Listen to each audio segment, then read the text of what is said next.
Washington Bureau reporter Samantha-Jo Roth.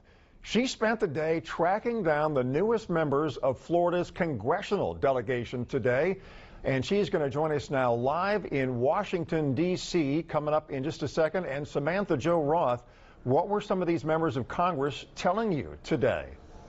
For Florida's 5 new members of the House of Representatives, there certainly wasn't any shortage in pageantry as they were sworn into office today. But now the realization that they're going to have to deal with this government shutdown crisis right off the bat. A wave of new faces from the Sunshine State officially being sworn into the 116th Congress. Sort of is like the first day of school. I love the first day of school. I've gotten lost twice this morning already, today. We're not in a basement and we're not in the attic, where most freshmen end up. Officially moving into their new offices and settling in.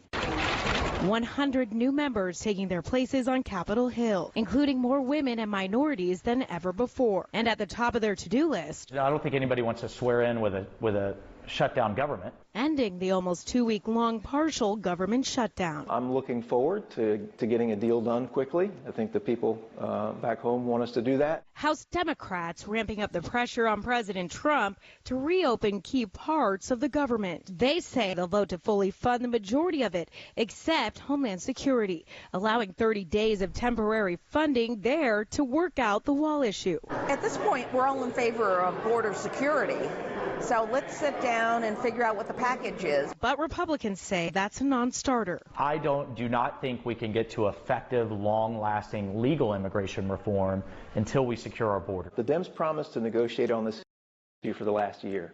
They haven't. The stalemate continues as national landmarks close down and some federal workers go on without pay. But some believe ultimately this new session of Congress will find a path forward. I think there is a different tone. I hope the president hears it as well, because we want to get something done. While Florida's new members have made it clear that they do want to end this shutdown, none of the members that I spoke with say that they were really willing to offer any concessions for compromise. Meanwhile, this is the first time that President Trump is going to have to face a divided government since he's taken office. For now, we're live on Capitol Hill. Samantha-Jo Roth, Spectrum News. Representative Steve Scalise will also serve another term in Congress, this time as the House Minority Whip. Now, his children are with him in the chamber. He tweeted this picture shortly after he was sworn in today. The Louisiana representative, you may remember, he was shot during practice for that congressional baseball game back in 2017.